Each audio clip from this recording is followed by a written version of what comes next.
So this is a pair of fully convex shears. That means that there's no bevel on the edge, and this curved, polished surface goes all the way to the edge. You will find plenty of shears out there that do have a bevel on the edge, and those are just easier to sharpen than these ones. The fully convex edge is a feature that's related to performance. So while a beveled edge shear can cut hair just fine, the hairdresser buys shears of this style because they want it to cut a certain way, and it's important to maintain that for them. So here are the materials you're going to need for this job. You're going to need a little bit of this scissors lubricant. I think it's like a light mineral oil. You're going to need somewhere to put the parts of the scissors so you don't lose them. I'm going to be using isopropyl alcohol for cleaning and water for the stones. You're going to need at least one good quality whetstone for this. You can use as many as you like. You can take it up to a high polish, or you can do more of a quick and dirty job. I start with a 1000 grit to do the majority of the work, and then I polish on a 5000 grit. Then we have the twice as sharp machine.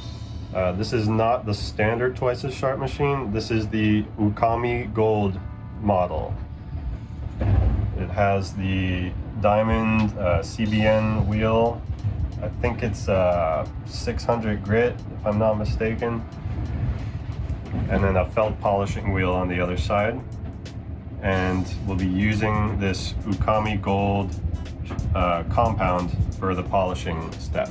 So let's grab one of the blades, go and clamp it into the twice as sharp machine and see what kind of angle we're working with. So with convex shears, first we need to find an appropriate edge angle to make an initial bevel that's going to be the primary sharpening of the blade, and it's going to remove any damage that's there as well. The advice from Wolf Industries is to clamp halfway over the pivot hole, which seems to work pretty good for the most part. So for the initial angle, most convex shears seem to start at about 40, 45, or 50 degrees. So I've got this set at 45, and I'm going to do a little scratch test. So you can just touch the blade to the grinding wheel and give it just a little turn, and then pull it away and have a good look. You can see the result of that scratch test right there. And it looks to be right on the very, very edge there. So what I'm gonna do is I'm gonna take it up to 50 degrees. I'm gonna scratch test it in a different spot this time. So that one actually looks good to me. It's really hard to see on the camera, but we're getting up onto the blade a little more with that, but we're still apexing it. So let's talk briefly about how we're going to do this. We're going to set our primary edge at 50 degrees. But as we talked about before, these are not beveled shears, so we can't leave it like that. We need to create a smooth curve. And in order to do that, we're going to literally facet the edge in 2.5 degree increments 4 times total.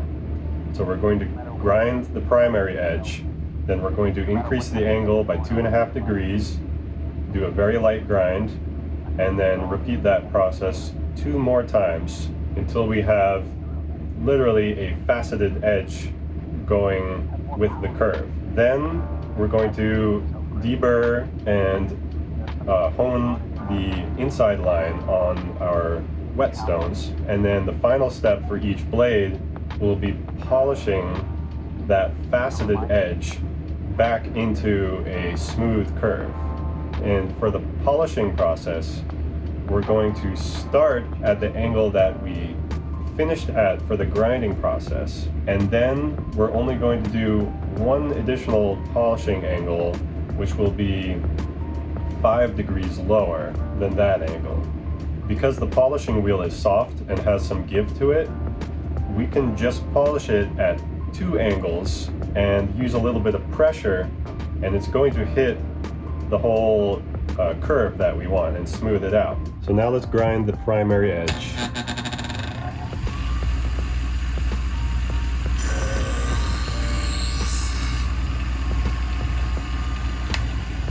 Always look very closely and inspect everything you're doing in between every step.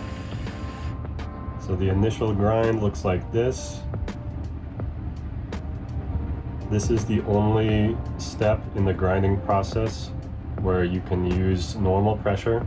I'm going to give it at least one more pass. I want that to look a little more even.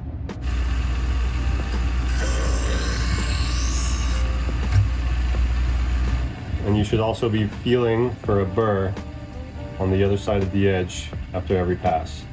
I've just increased the angle by 2.5 degrees right in between those two lines to 52.5 degrees. Now when you're grinding all three of the remaining angles, you want to be very, very light as you can be. So I don't know how well you're going to be able to see this, but you should be able to see two distinct angles on there.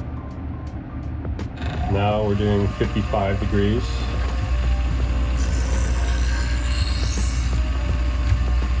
And finally 57.5 degrees.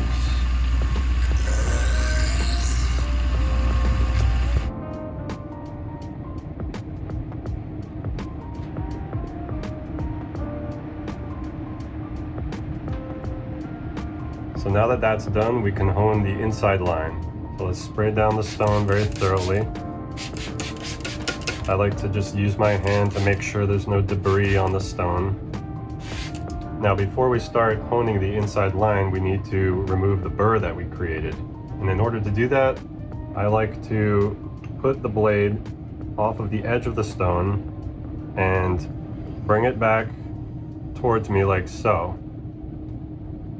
It's kind of doing an edge trailing motion to pull the burr off. Now when you do that, some little bits of the burr may be left on the stone, and you don't want to put this blade back onto those sharp bits because you could scratch it up. So every time you do a burr removal pass, just make sure the stone is still clean. I would recommend doing a few of those.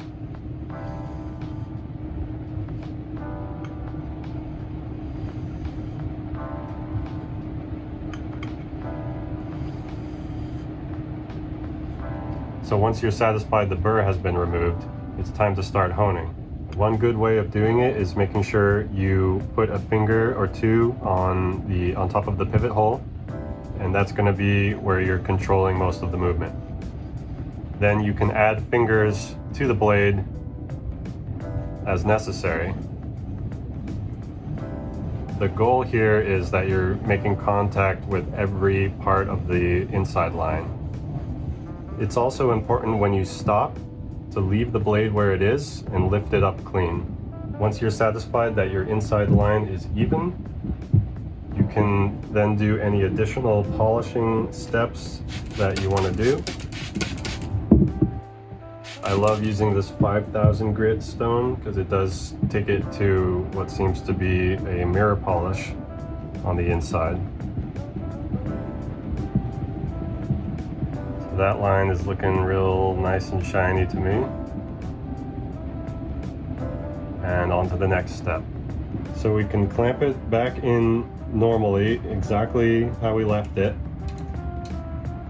And make sure you don't change the angle when you're done with the first part, because we want to start at that angle we left off at. Now just flip this over, and you can begin polishing.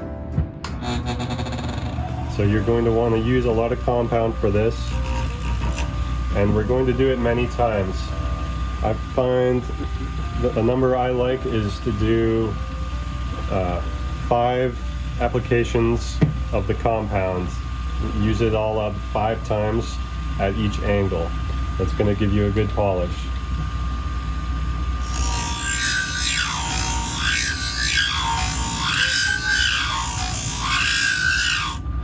You can be pretty aggressive with this step.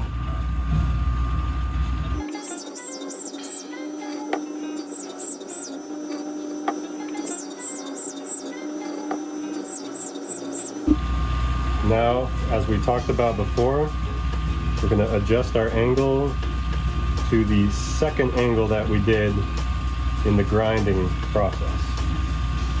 You want to get close to that primary edge angle, but not all the way there.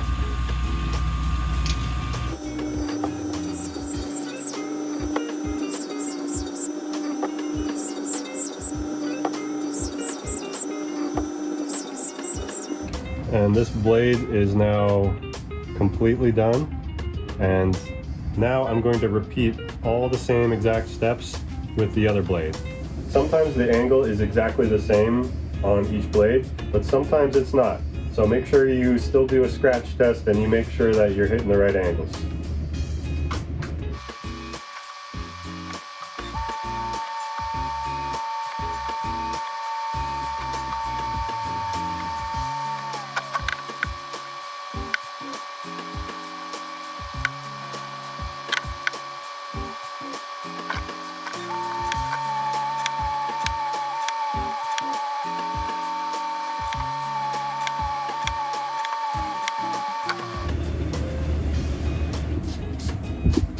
This polishing leaves a lot of gunk on them, so I'm going to try to get that cleaned up, but be very careful when you're doing this because these blades are super sharp now.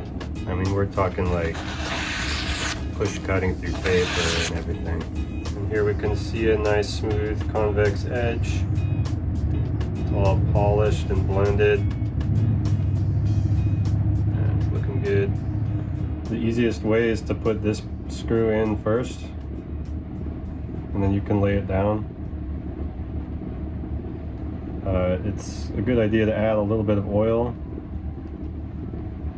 and then you can lay the other blade on top, get them together, and reinstall the clicker plate and the thumb screw. So a good neutral tightness would be if you hold them open and let them close on their own, and they stop about halfway closed. So I've got some synthetic hair here for testing. I am not a hairdresser, so please don't judge my technique. All right, I hope that helps some people out there.